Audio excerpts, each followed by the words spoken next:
Now let us discuss the one example of mutually exclusiveness. तो example वही रहेगी. I will try to now show the same example but with the different dimension. अब हम cap पहनेंगे mutually exclusiveness की, ताकि आपको अब वही डायग्राम का different view नजर आए with the cap of being mutually exclusive. तो अभी जो आपको डायग्राम नजर आ रही है that's the same actually. तो now let's see कि अब इस पे mutually exclusiveness का रूल कैसे अप्लाई होगा, हाउ इट विल वर्क. तो अब ये ज्यूम करें कि हमारे पास एस नंबर में वैल्यू पड़ी है 1 और एस नेम में कोई नेम है, डेफिनेशन में कोई डेटा है एंड सो ऑन.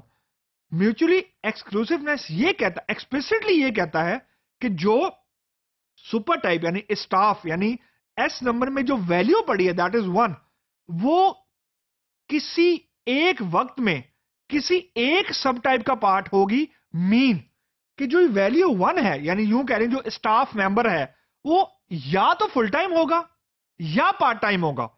ऐसा नहीं हो सकता कि एक स्टाफ मेंबर एक वक्त में फुल टाइम भी हो और एक ही वक्त में पार्ट टाइम भी हो.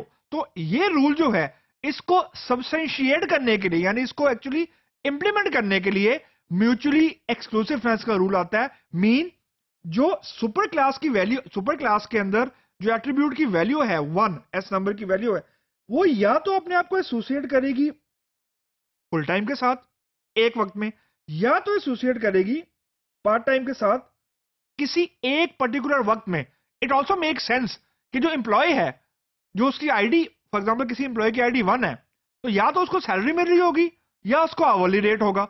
ऐसा नहीं हो सकता कि एक एम्प्लॉय एक वक्त में सैलरी भी ले रहा हो बीइंग अ फुल टाइम और उसी वक्त में वो फॉर एग्जांपल आवरली रेट भी ले रहा है. तो इट ऑल्सो मेक सेंस कि जो म्यूचुअली एक्सक्लूसिवनेस है एक्सटेंडेड ईआरडी में वो इस फैक्ट से भी ड्राइव होती है कि अगर सुपर टाइप की वैल्यूज शेयरेबल है सब टाइप्स में तो अगेन डाटा इनकंसिस्टेंसी आएगी. मीन हम ये कह रहे होंगे कि जो स्टाफ नंबर 1 है वो पार्ट टाइम भी है फुल टाइम भी है, तो आपका सिस्टम ये कहेगा okay then how to treat it.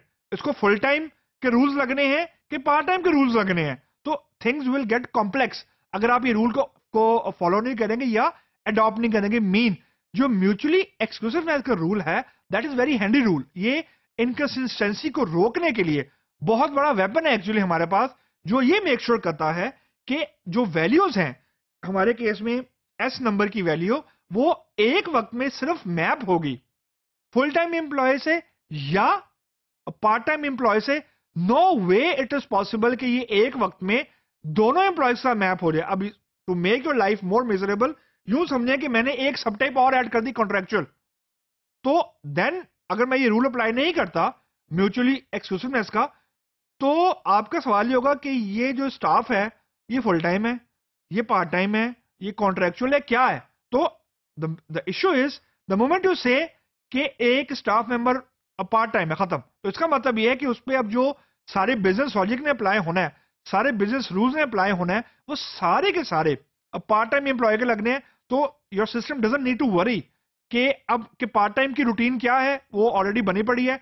तो उसको ये परेशान नहीं होना कि मैं फुल टाइम को भी चेक करूं या पार्ट टाइम को भी चेक करूं या क्या करूं, क्योंकि जब the moment you make sure या the moment you to make it happen कि एक सुपर टाइप की वैल्यू सब टाइप में अवेलेबल हो जाए, मल्टीपल सब टाइप में अवेलेबल हो जाए, तो एक्चुअली आप इनवाइट कर रहे हैं एस्केलेशन को, या यूं कह लें आप इनवाइट कर रहे हैं बैड डिजाइन डिसीजन को which will ultimately lead you to bad data quality. तो एंड में आपका सिस्टम जो है it will be a recipe for disaster. तो you should not let it happen कि सब टाइप की वैल्यू जो है वो शेयरेबल नहीं होनी चाहिए. And that is what we called mutually exclusiveness, और ये इसका आखिरी रूल है सुपर टाइप सब टाइप का.